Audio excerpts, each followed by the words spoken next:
Assalamualaikum warahmatullahi wabarakatuh, Bapak Ibu sekalian. Salam sejahtera bagi kita semua. Selamat datang di video mengenai teori apa sih itu penalaran. Nah, jadi di sini Bapak Ibu kita akan sedikit membahas mengenai jenis-jenis materi penalaran yang sering keluar dalam berbagai tes yang ada. Baik, langsung saja kita memulai. Selamat menyaksikan.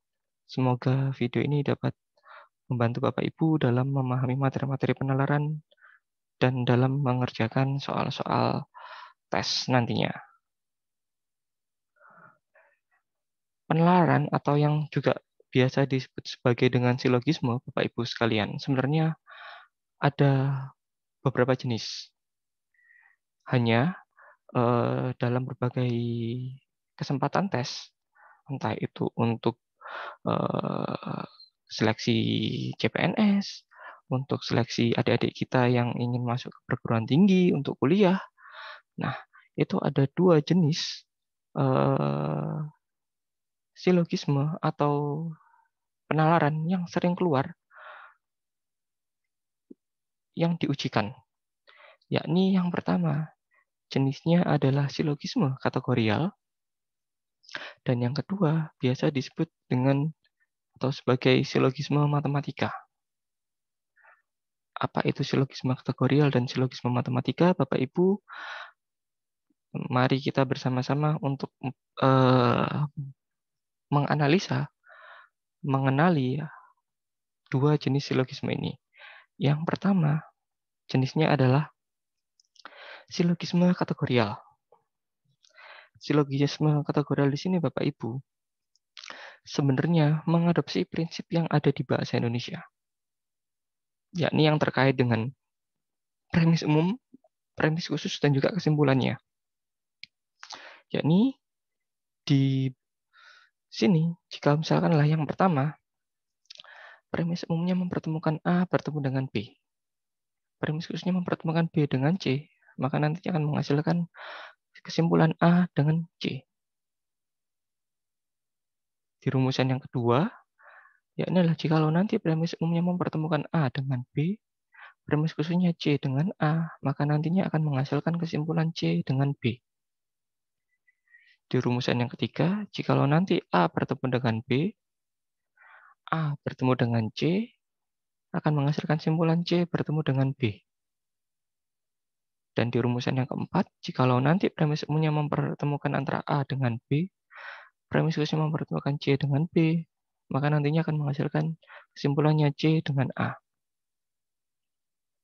Baik, supaya lebih mudah untuk memahaminya, berikut ada cara untuk mengingatnya Bapak Ibu.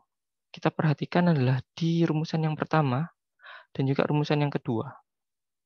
Di rumusan yang pertama, yakni adalah premis umumnya mempertemukan A dengan B. Premis khususnya mempertemukan B dengan C. Maka nantinya akan menghasilkan A dengan C. Cara mudahnya untuk mengingatnya Bapak Ibu, atau memahaminya, yakni adalah kita perhatikan.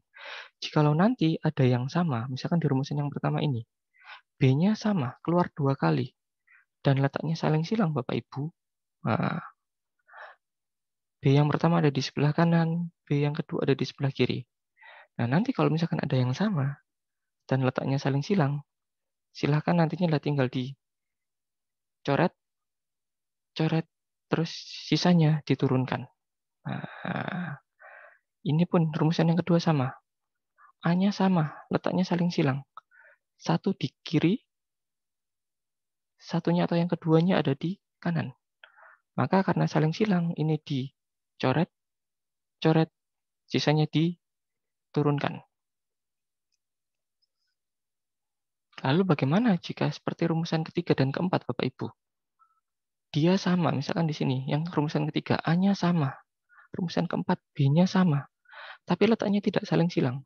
Letaknya sejajar. Yang A di sebelah kiri, yang B di sebelah kanan. Maka jikalau nanti ada yang sama dan letaknya tidak saling silang, Bapak Ibu, sejajar, maka nanti yang bawah ditaruh di depan, yang atas ditaruh di belakang. C-nya ada di bawah, maka C-nya di depan. B-nya ada di atas, maka B-nya di belakang.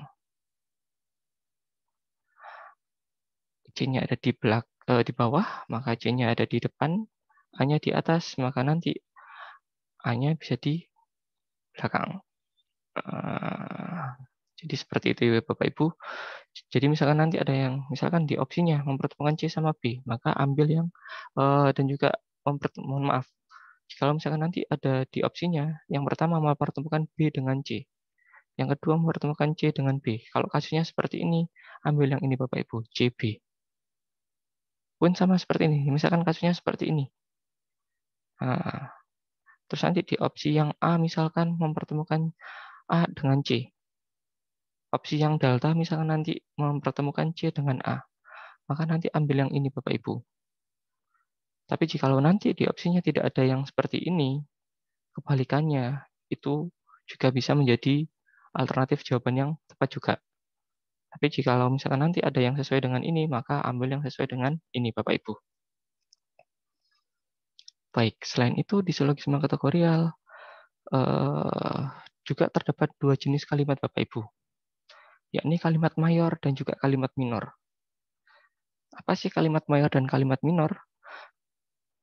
Yakni adalah kalau di kalimat mayor Bapak Ibu, merupakan kalimat yang sifatnya general, keseluruhan, tidak ada pengecualian. Ciri-cirinya diawali dengan kata semua, setiap, seluruh, dan juga selalu. Ataupun kata-kata yang lainnya yang sifatnya adalah general, keseluruhan, tidak ada pengecualian. Sebaliknya, kalau kalimat minor, Bapak Ibu, yakni adalah kalimat yang sifatnya adalah spesifik, khusus, dia ada pengecualian Bapak Ibu. Diawali ciri-cirinya adalah dengan kata sebagian, sering, beberapa, ada, dan juga sementara. Ataupun kata-kata yang lain yang sifatnya adalah khusus, spesifik, dan juga ada pengecualian. Dari kalimat mayor dan minor ini Bapak Ibu, ada rumusan yang sama, 4 rumusan yang perlu Bapak Ibu nantinya adalah perhatikan. Nah, di rumusan yang pertama, jikalau nanti terdapat kalimat mayor bertemu dengan kalimat minor, akan menghasilkan kalimat minor.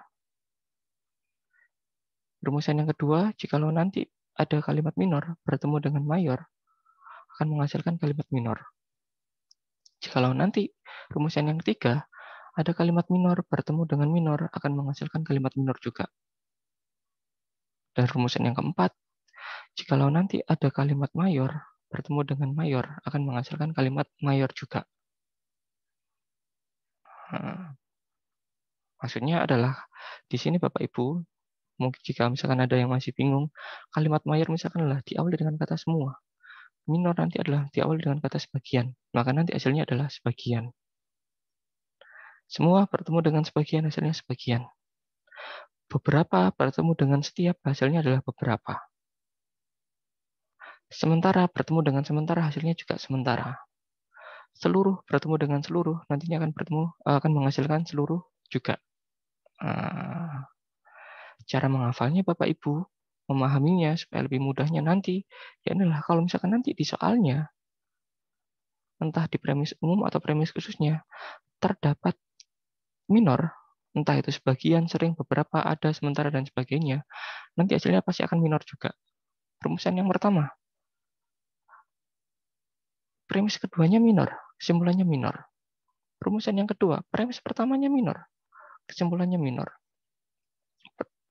Rumusan yang ketiga, premis pertama dan keduanya minor, maka nanti simpulannya juga akan minor. Sebaliknya, di rumusan yang keempat, premis pertama dan premis keduanya mayor semuanya, Bapak Ibu. Sehingga nanti simpulannya juga mayor. Nah, jadi seperti itu. Cara mudah untuk memahami silogisme kategorial. Nah, di sini kita akan membahas satu contoh tentang silogisme kategorial. yakni sebagai berikut Bapak Ibu. Jadi misalkanlah di premis umumnya mempertemukan antara semua guru membaca diktat, dan di premis khususnya mempertemukan antara sebagian diktat adalah jurnal. Nah, yang pertama yang bisa kita analisa Bapak Ibu, semua bertemu dengan sebagian. Mayor bertemu dengan minor, maka nantinya akan menghasilkan minor atau sebagian juga. Lalu di rumusan yang berikutnya, guru bertemu dengan diktat, diktat bertemu dengan jurnal. Diktatnya sama, posisinya saling silang, sehingga ini tinggal nanti dicoret. Coret akan menghasilkan guru bertemu dengan jurnal. Sehingga seperti ini, maka nantinya kesimpulannya akan menghasilkan sebagian guru membaca jurnal. Nah, seperti itu ya Bapak Ibu untuk yang pertama, yakni adalah silogisme kategorial. Lalu kita berpindah ke jenis silogisme yang kedua, yakni silogisme matematika. Sesuai dengan namanya, di sini adalah prinsipnya mengadopsi yang ada di matematika, yakni jika di premis umumnya mempertemukan jika P, maka Q. Premis khususnya jika Q, maka R. Maka nanti akan menghasilkan kesimpulan jika P, maka R. Nah,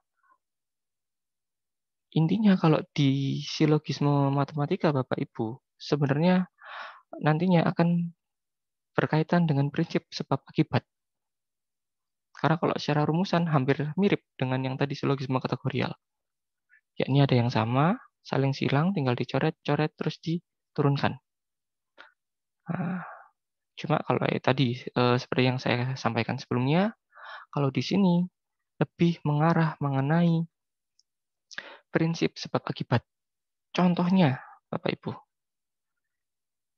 jika makan burger, maka akan minum jus. Burger sebagai P, jus sebagai Q. Premis khususnya Q bertemu dengan R. Yakni adalah jika minum jus, maka akan makan salad. Jusnya sama, saling silang, sehingga nanti bisa kita coret, sehingga nanti akan mempertemukan burger dengan salad. Sehingga simpulannya yakni adalah jika makan burger, maka akan makan salad. Nah, seperti itu Bapak Ibu. Ataupun misalkan nantinya adalah di opsinya menyatakanlah jika tidak makan salad, maka tidak akan makan burger. Nah, itu juga akan tepat juga Bapak Ibu. Benar juga. Karena apa? Tandanya sama. Kalau makan akan menghasilkan minum. Kalau minum akan menghasilkan makan. Jika kalau makan akan menghasilkan makan, atau sebaliknya kalau tidak makan juga akan menghasilkan tidak makan. Nah, demikian sedikit teori mengenai jenis-jenis penalaran yang cukup sering keluar dalam berbagai kesempatan tes. Semoga materi ini dapat membantu Bapak Ibu sekalian dalam nantinya adalah memahami soal-soal yang akan keluar di tes PPPK, dan Bapak Ibu nantinya adalah dapat lebih mudah lagi mengerjakan model tes yang serupa. Terima kasih telah menyaksikan video kali ini. Semoga bermanfaat, semoga dapat membantu Bapak Ibu sekalian. Saya akhiri, wassalamualaikum warahmatullahi wabarakatuh.